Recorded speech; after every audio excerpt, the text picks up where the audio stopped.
Born in Petoskey, Michigan, both of her parents were 100% Ottawa Chippewa Indians. She was the first full-blooded member of her family. In 1967, she was first runner-up for Michigan Indian Princess, representing her tribe, and the Mandibiki Dancers. The Mandibiki dance troupe was created to teach native dance to the youth in northern Michigan. As an Indian scholar, she attended Northern Michigan University. She completed major fields of study in both social work and music. At the time, only one course of study was granted the degree, so Treva chose the Bachelor of Arts in Music. After graduation, Treva worked as a social worker in juvenile corrections and as an elementary music teacher. After her children were in school, she returned to work substitute teaching as paraprofessional in special education. Her favorite work was in retail sales. She retired from Delworks Corporation as a member of the UFCW. She currently works in Lebanon at Wayner's Bakery. She is a charter board member of the Life Food Pantry and served on the board of Hughes Senior Center in Lebanon. She has been a Red Cross volunteer since 2008. She has also served in various levels of councils of Catholic women. She has taught religious education classes since 2002 and currently teaches 6th grade religion at St. Francis de Sales in Lebanon. This year, Trivia and her husband Gary will celebrate their 50th wedding anniversary.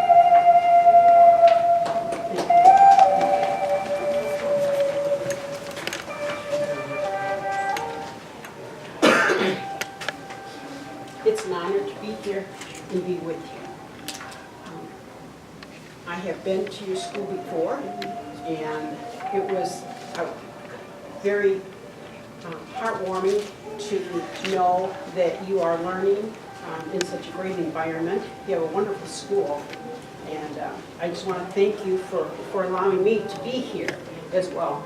This is our tribal banner, and I didn't have a place to hang it, so this is our tribal flower. It's called the Trailing Arbutus. And the Trailing Arbutus is what we use. The only place you will find this particular floral plant is in the area of northern Michigan where we live. So this is our tribal plant.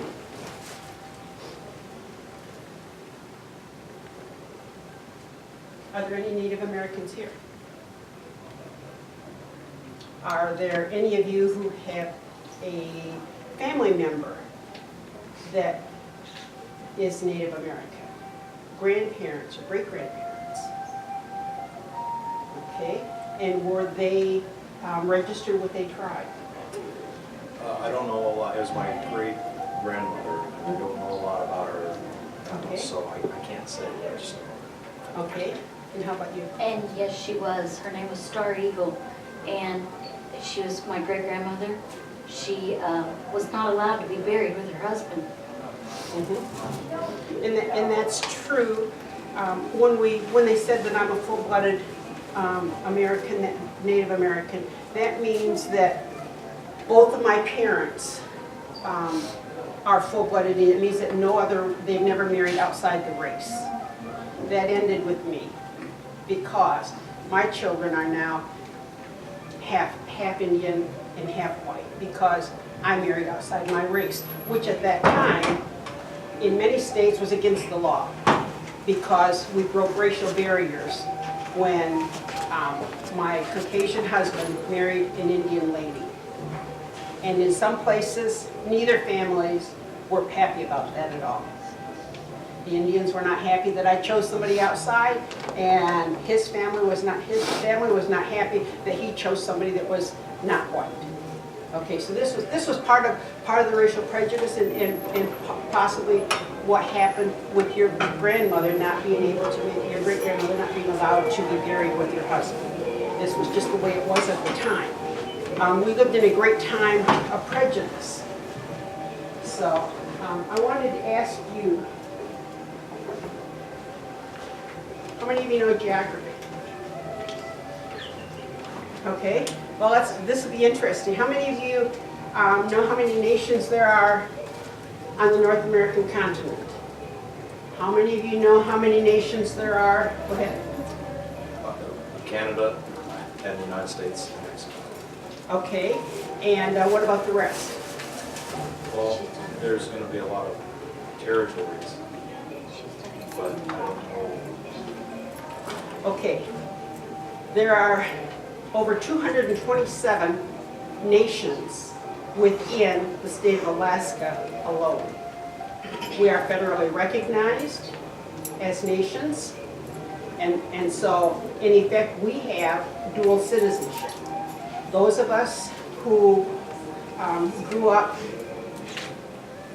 being Indian and our parents were Indian, we are registered with tribes. The federal government registers us. How many of you are registered someplace? Other than school, you know, there are a few places you are. The government mandates that if they were going to help us and consider us Indians, we had to have our genealogy. We had to be traced back many, many years. Okay, and then back in, so they grouped us into units according to where we lived and according to our tribes, according to our relatives. And eventually, they gave us land to live on. In 1492, we were discovered.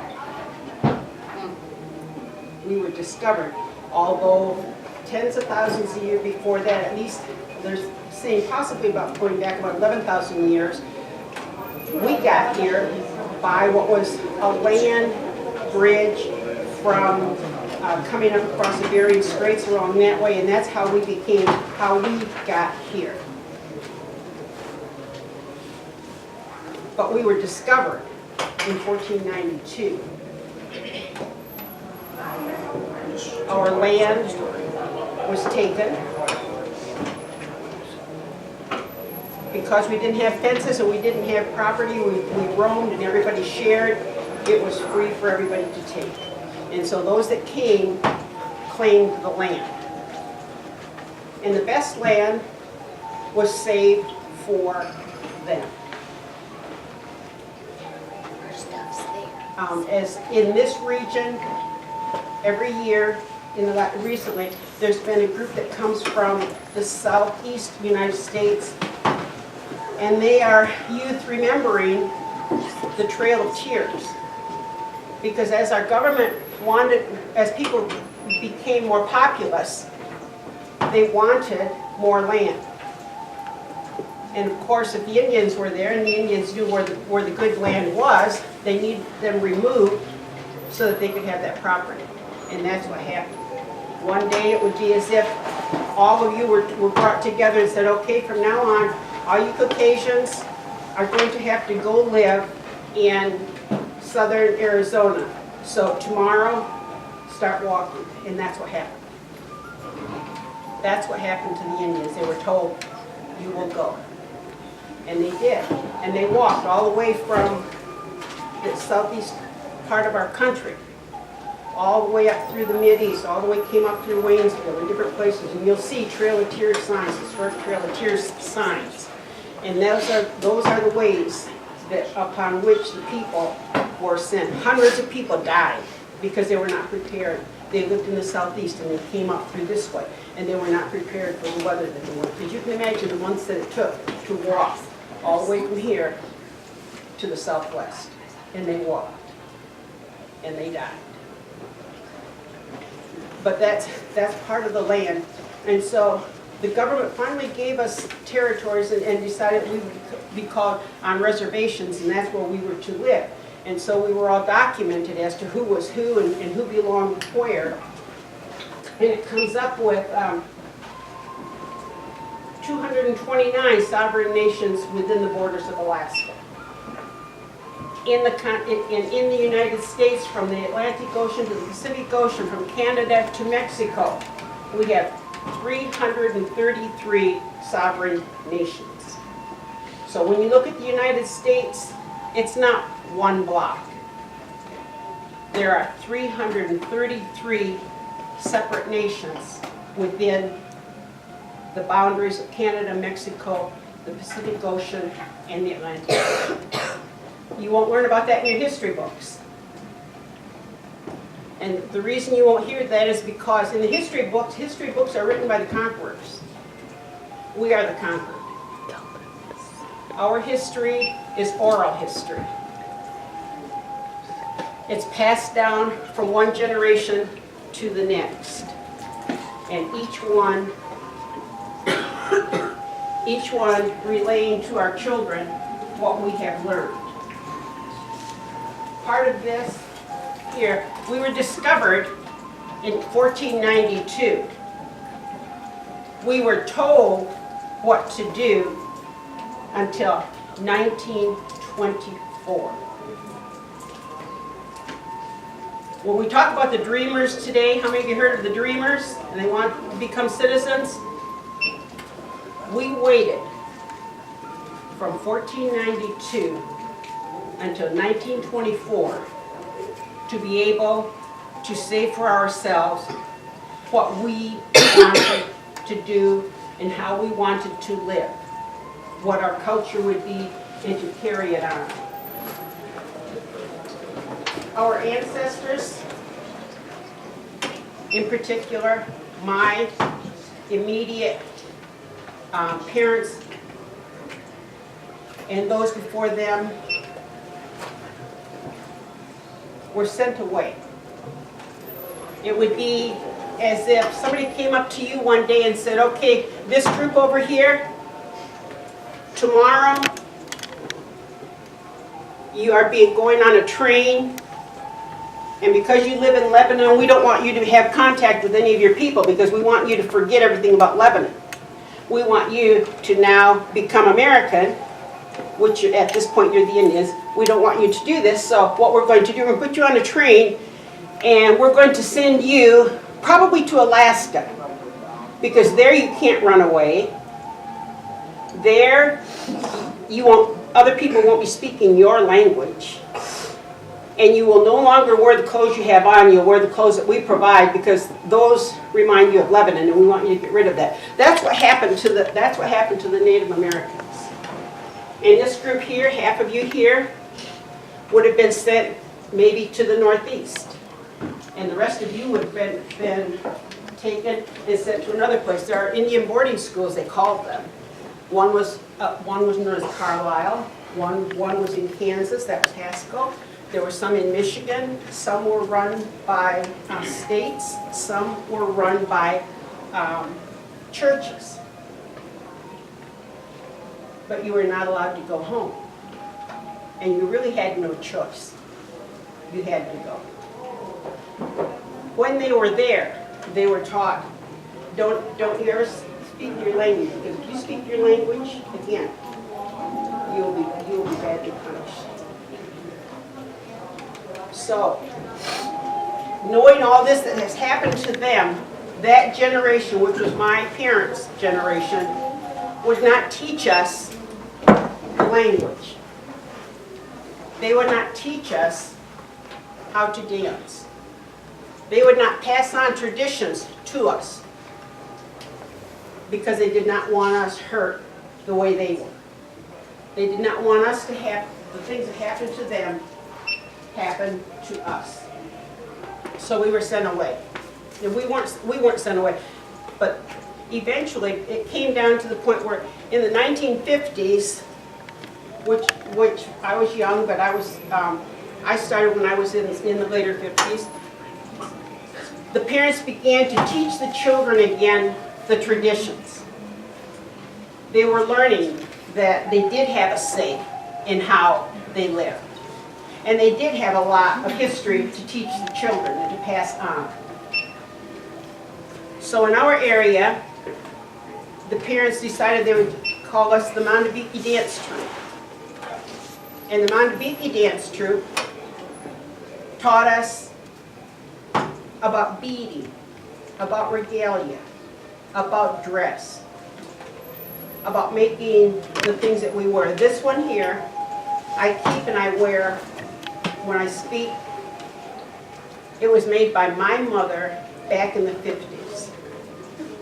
And this one here, there are documents and photos of us dancing and presenting, and this was what I wore then. So we were the first generation that was being brought back to dance and dress, but the language had not returned. The language had not returned until probably in the 90s, people began to have classes in schools in the different tribes to teach our generation and the succeeding generations what had been lost in that generation of our parents. So those of us in my generation are the lost generation. We didn't have the traditions. We were not taught the traditions. We were not taught and allowed to do these things. Thankfully, there were people brave enough to say, okay, we're going to teach you. And at this time, most Indians were very poor. And so we were a novelty because we were coming out and we were starting to dress. So because we didn't have very much money, in the summer times, we would go, it was a very touristy area, and so they say, okay, get ready, we'll go up there, and we would go to a certain location, and people would pay to have their pictures taken with us, because we were a novelty. People didn't come out in regalia anymore, so they would pay us. That was our way of making money. It was nothing but pure making money for us. We didn't have jobs. Our families didn't have money, but that's what we did, and so it was good. People did see, and that began a resurgence of people seeing the Indians were still here in the area. And